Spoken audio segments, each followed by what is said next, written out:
Hello साथीहरू, यस्तो छ ओए हाम्रो त काठमाडौँतिरको हालत बिहालकै छ नि हो।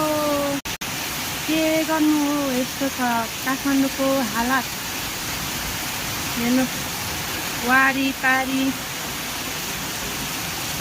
4:30 बजी अँधेरो भयो, बत्ती बाल्नुपर्ने स्थिति भएको छ। यसको चाहिँ पसलको हालत, पसल छ बिचमा खोला छ तो होइन। यो चाहिँ मेरो पसल, यहाँभित्र चाहिँ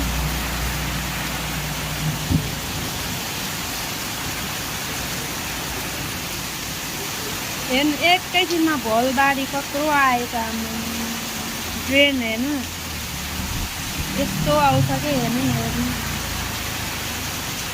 एकैछिनमा हेर्नु त।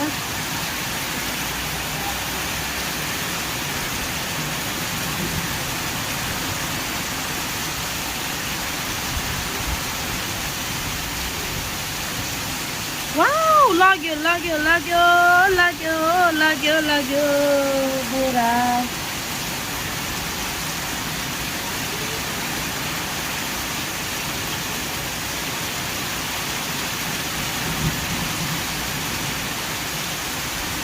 टक्कमन्न छ 4:30 बजी नै यस्तो हालत भयो, अन्धकार।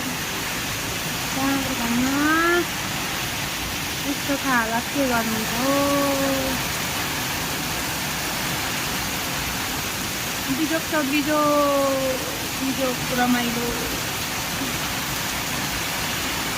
ठ्याक्कै 15 दिन भयो होला आज पानी परेको है काठमाडौँमा। यस्तै हो कि रातभरि कि बिहानभरि, दिनभरि एकछिन घाम लाग्छ, त्यसपछि यस्तै हो। दिनमा 2 बजी 3 बजीदेखि यस्तो हुन्छ, आएपछि ठ्याक्कै 4:30 देखि परेको एकैछिनमा यस्तो आउँछ कि पानी। यो खोला होइन, यो चाहिँ नाली हो। अन्त ड्रेन हुन्छ नि, पानी जाने ड्रेन बनाएको, तर यस्तो आएको त अस्ति त झन् यो माथि आएको थियो। आज त नर्मली यति आएको छ, अब एकछिनमा भरिन्छ होला सायद। यस्तो छ हालत। काठमाडौँमा बस्नु त रमाइलो छ, तर बिजोक छ बिजोक रमाइलो छ। हेर्नु सक्नुहुन्छ बारी घुमाएको कत्रो राम्रो हेर्नु न, पाइपबाट झरेको हेर्नुभयो नि, यस्तो छ हालत।